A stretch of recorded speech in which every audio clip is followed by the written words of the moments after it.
everybody, welcome back. Thank you so much for stopping by. I appreciate it. So today I recorded some video at work because I was by myself and I just had a nice setup to be able to do this. So anyways, this is what it looked like at the beginning of the day.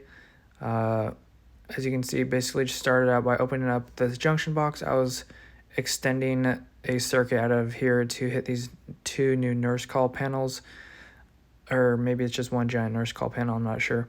But anyways, I started out by knocking out the knockout and then putting a connector in here for 1/2 inch pipe. So basically all this stuff is all piped and I'm running THHN wire. So I needed to come out with pipe. So I went ahead and knocked that out, got my 1/2 inch connector in there and went ahead and tightened that down with my channel locks. And then from there, I went ahead and pulled out some quick measurements, just doing a rough guess to see how long I needed. I think it was about 26 inches. So I had a short little piece of 1/2 inch pipe that I grabbed and a brand new 10-foot stick. So I was trying to use up this little scrap piece. So I was just kind of holding it up, seeing if it was long enough, and it was. So I went ahead and bent that 90. And everything was looking good. I left it a little bit long on the bottom, which you can't see. And I went ahead and marked that and then chopped it down. And that was a mistake that you will see here in a second.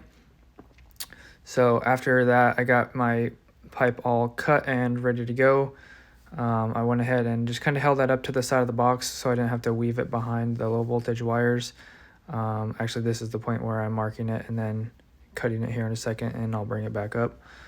So I went ahead and cut that, and that's when I realized the fatal error. Once I put the level on it, my eyeballs were not as good as the level, and when I went ahead and was trying to put that in the connector, or in the LB or whatever it's called, the LRT or whatever, that's when I realized it was a little bit short, so I had to basically just take that down and bend a new piece of pipe with like an extra inch or two on each of the sides. And then once I got that all cut and straightened out, I went ahead and mounted my 1/2 inch Mineralax, one on the sheetrock and then one on this wooden board. And then from there I went ahead, basically just pushed it in. And then once that was all good, I put the LB on the bottom because it's kind of tight fit, so I had to like take it out of the nurse call box to be able to put it in. So I put that back in and then went ahead and tightened down the screws for the 1/2 inch Mineralax.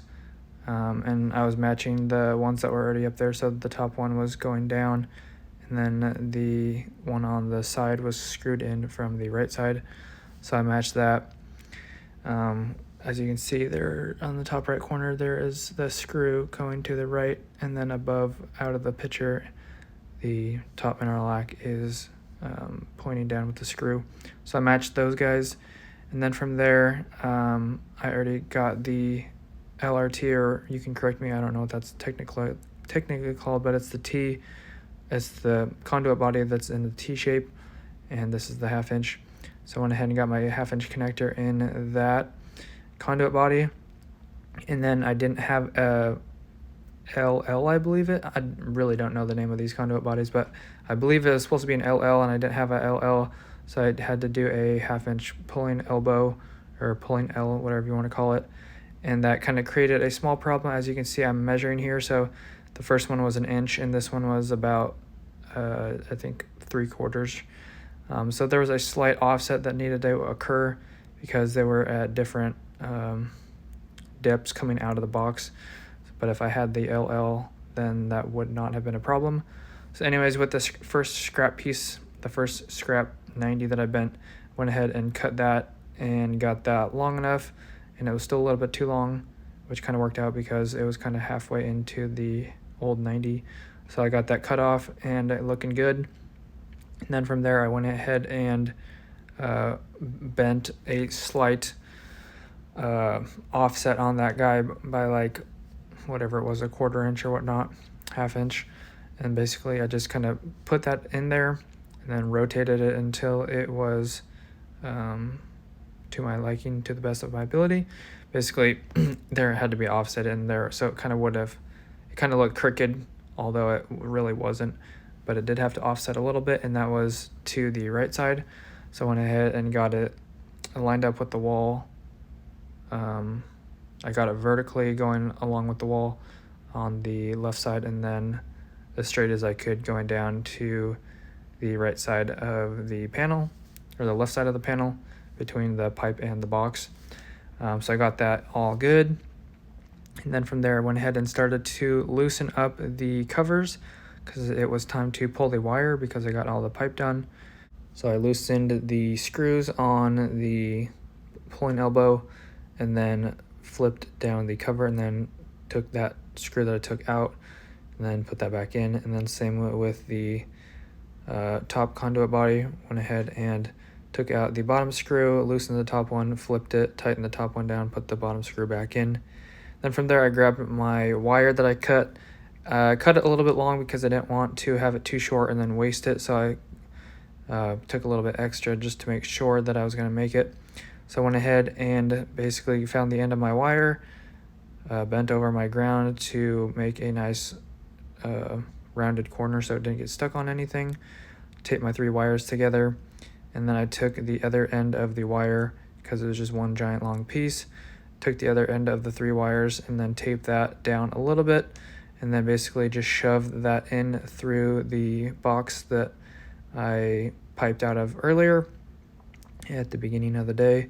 So I took both ends of the wire and shoved that through, got that down to the first conduit body, and then continued to push that through down to the pulling elbow.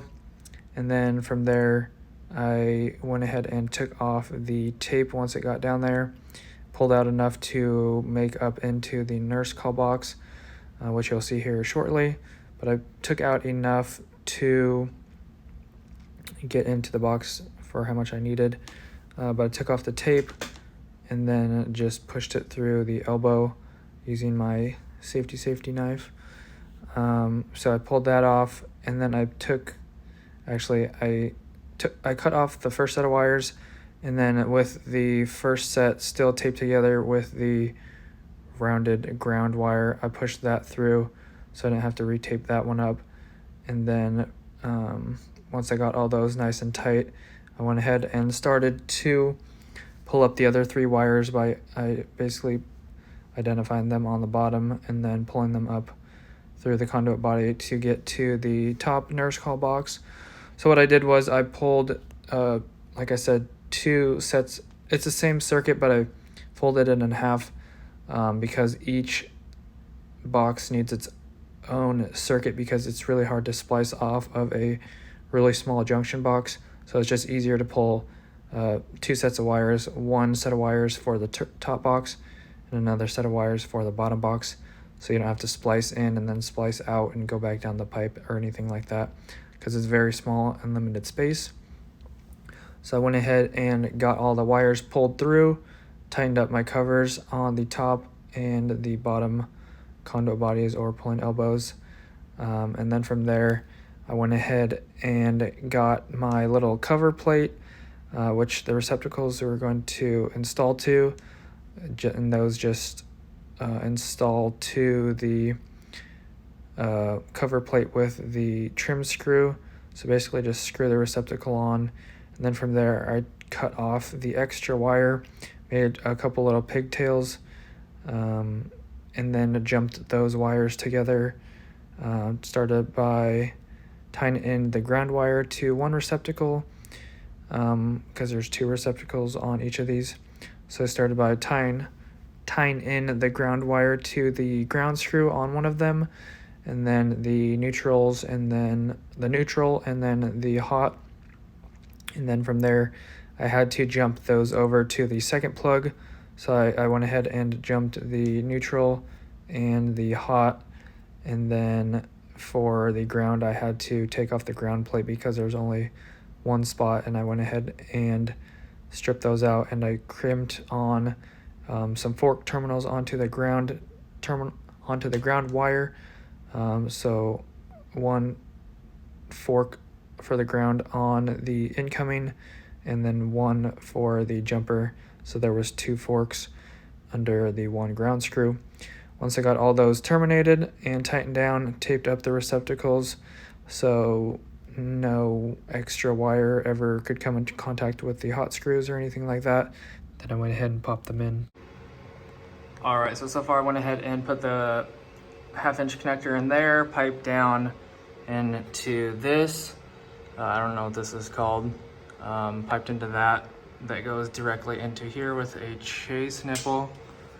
This guy right there. Pulled my wire through that, pipe down from there into this because I didn't have another LL, whatever that's called, which looks like that. Don't have another one of those. So I used a pulling elbow and then another chase nipple in there.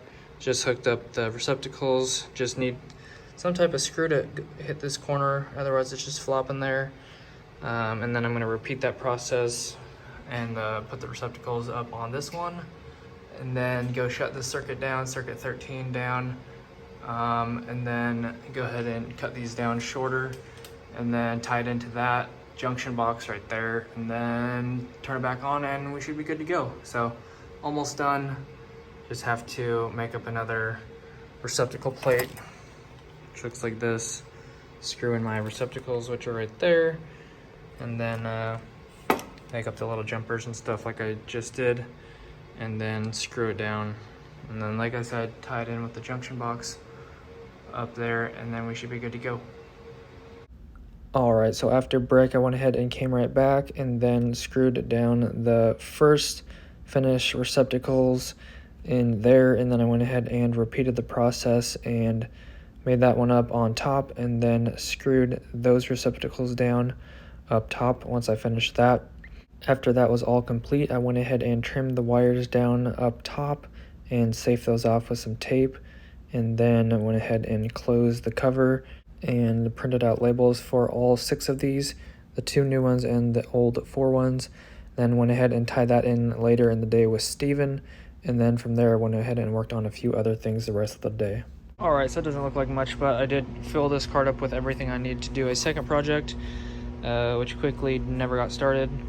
Got a print right here to show me the circuit number I'm going to need for wiring up this FCU in the IDF closet.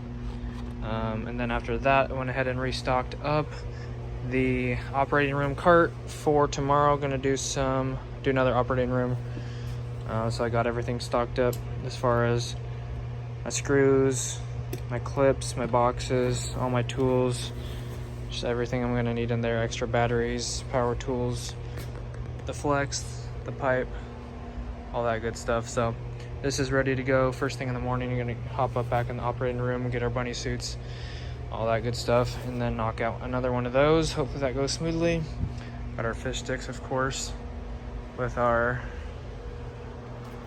wiggly piece right here to go up the wall. Anyways, that's gonna wrap this day up. Thanks guys for watching. See you guys in the next one. God bless. Peace.